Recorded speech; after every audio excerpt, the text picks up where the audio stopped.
guys, welcome back to Loft Sports. I'm Tyler. I'm Seth. And we're going to get back at it here with a Week 7 recap of the college football season. Some big upsets and some big storylines from last Saturday. Yeah, I mean, obviously the big story last week, finally had our first major upset of the year. We had Georgia losing to kind of a poor South Carolina team. Oh, very bad team. Just didn't give up or didn't give it their best. Obviously, Jake Fromm had issues. Georgia just couldn't get into a rhythm.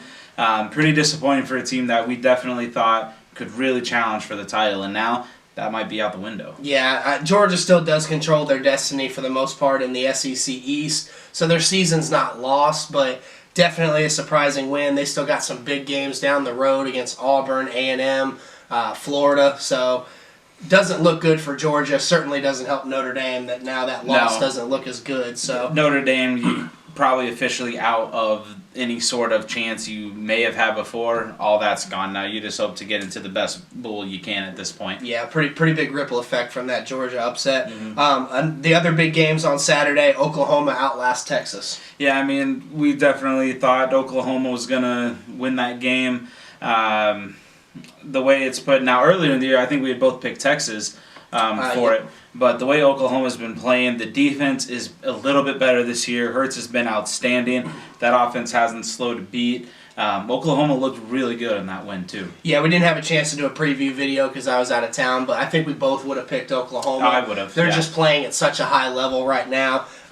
They're definitely one of the best teams in the country. For sure. Another team that's probably in the consideration is LSU. They defensively not as good as they've been in years past, but they continue to impress with Joey Burrows. They finally found a quarterback who can do some things. They changed their offense from more of that Big Ten, pro-style, power type to actually spreading the ball, using those Odell Beckham, Jarvis Landry, those freak athletes at receiver they always have. And they're reaping the benefits of it now. Another ranked team that went on the road and won.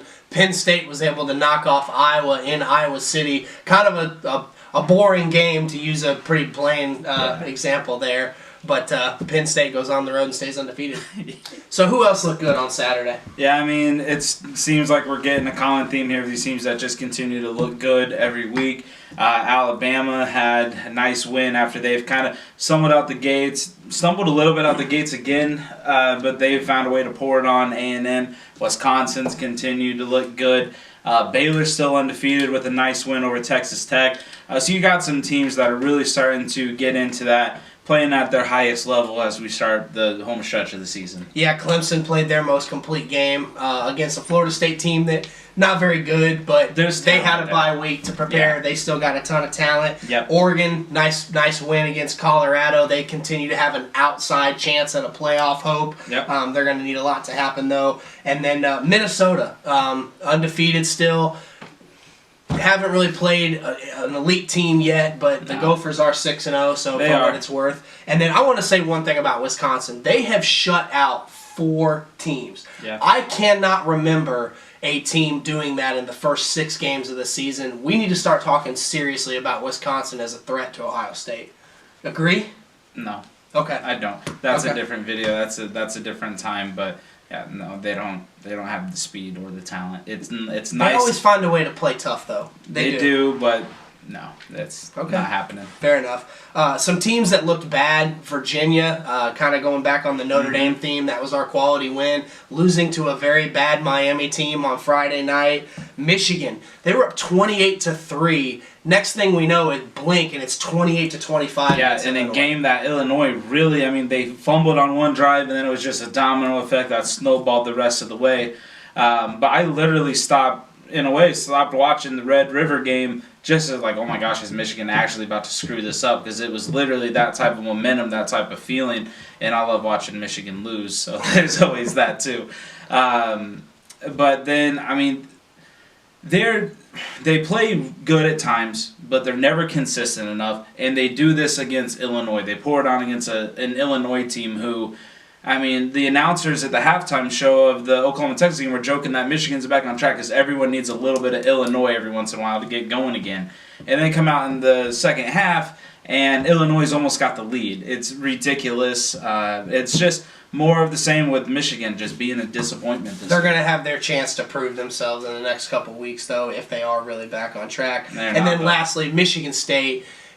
They're just terrible. I was high on Michigan State in the preseason. Same. I had them finishing second. Yeah, I did too. I think I had them actually beating Ohio State and Michigan. They can't move the ball. They got to do something. The defense is worthy enough to be a legit Big Ten title-winning team, but that offense, it looks like a freaking Division III offense out there. Who's your player of the week? Joe Burrows, just continuing to impress. Against the hype on LSU keeps growing, and that's where you really find out a lot about kids, especially quarterbacks. The character, he just keeps performing. He's getting better and better the more that's thrown at him. Right now, he's my Heisman frontrunner, and LSU is looking very dangerous with him. My player of the week, I'm going to go off the grid a little bit. Jaden Daniels, the quarterback at Arizona State. Arizona State, I know they're in the Pac-12. That win over Michigan State doesn't look as good now, but they're 5-1. They had a nice game, 3 touchdowns and over 360 yards passing, a couple rushing scores. They outlasted a Washington State team that's kind of taken a tumble. But Arizona State ranked. We were hard on Arizona State for their Herm Edwards hire before this channel even started. Yeah, got to give him some credit. Yeah, no, he's really impressed. Done a lot better than I thought he was going to. All right, we'll be back at you with our Week 8 preview video later in the week. This is Loft Sports signing off.